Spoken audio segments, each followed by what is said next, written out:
A country smaller than many cities just walked into the World Cup knockouts, not by buying its way there, not by producing a golden generation from a giant domestic league, not by overwhelming anyone with population, money, or football history, but by surviving 3 brutal games with structure, patience, and belief. 3 games, 3 draws, 3 points. And somehow Cape Verde reached the round of 32. To understand why this feels impossible, leave the stadium and look at the map. Cape Verde sits in the Atlantic Ocean off the western coast of Africa, near Senegal. It is an archipelago of 10 islands, 9 of them inhabited with roughly 500,000 people. The islands are beautiful, but beauty does not build football infrastructure. Much of the land is dry, rocky, volcanic, and difficult to farm. The country has limited natural resources and depends heavily on tourism, remittances, and people who leave the islands but never fully leave Cape Verde behind. That matters, because this miracle was built across oceans. Cape Verdeans grow up in Portugal, the Netherlands, France, Ireland, Luxembourg, and beyond. Many players developed in European academies, competed in foreign leagues, and returned to represent the islands their families came from. Ryan Mendes, Kevin Pina, Pico Lopez, and Dylan Livramento followed different paths, but they were pulled into one national shirt. Cape Verde also had Bubista, a former national team player and captain who understood the shirt from the inside. Under him, the team did not pretend to be Spain or Uruguay. It became something more useful, difficult, compact, patient, stubborn, organized. The plan was simple but not easy. Stay close together, protect the middle, force stronger teams wide, and let the favourite realise that reputation does not move the scoreboard by itself. For the favourite, a 0-0 that lasts too long feels like failure. Every missed chance sounds louder, every blocked shot adds pressure, and every minute gives the smaller team more oxygen. And in goal, Cape Verde had the man who turned that oxygen into belief.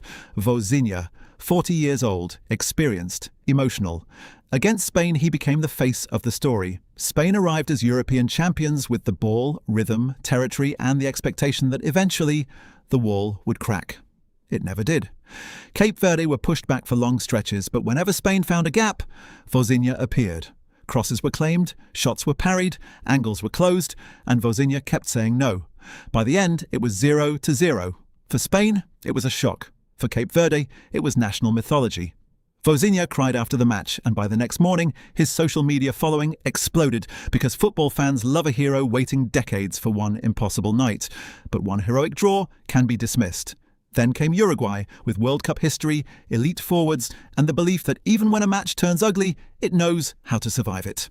Kevin Pina struck a long-range free kick that gave Cape Verde its first World Cup goal. Uruguay answered with 2 quick goals before half-time, and that could have been the moment when the dream cracked. Cape Verde refused to vanish. Football has a strange sense of humour. Sometimes it rewards bravery with beautiful patterns, and sometimes with chaos, panic, loose touches, and tiny openings. Around the hour mark, Helio Varela punished Uruguay's defensive confusion and made it 2-2. By the final group match, Cape Verde, Saudi Arabia and Uruguay all had 2 points. Spain played Uruguay, turning the group into a set of moving doors. Against Saudi Arabia, Cape Verde played like it was not here by accident, fighting, pressing forward, creating chances, and carrying itself with the confidence of a side that had already looked Spain and Uruguay in the eye. The goal never came. The score stayed 0-0. Then came the most modern image of the miracle, a phone. Cape Verde's players and staff gathered around a small screen, watching Spain against Uruguay. Spain won 1-0. Uruguay were out. Saudi Arabia were out. Cape Verde, with 3 draws and 3 points, were through. Second place in Group H, round of 32. Argentina waiting in Miami. Of course, fortune had a role in it. Football always leaves room for the bounce, the mistake, the missed chance, the result in the other stadium, the small moment that rewrites a tournament. But fortune only opens a door. Cape Verde still had to be standing there when it opened. This did not prove that small countries can suddenly become giants.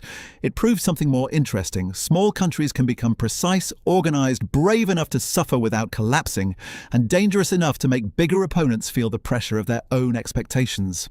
Is this 48-team World Cup a fairy tale, or a new era of football for small countries?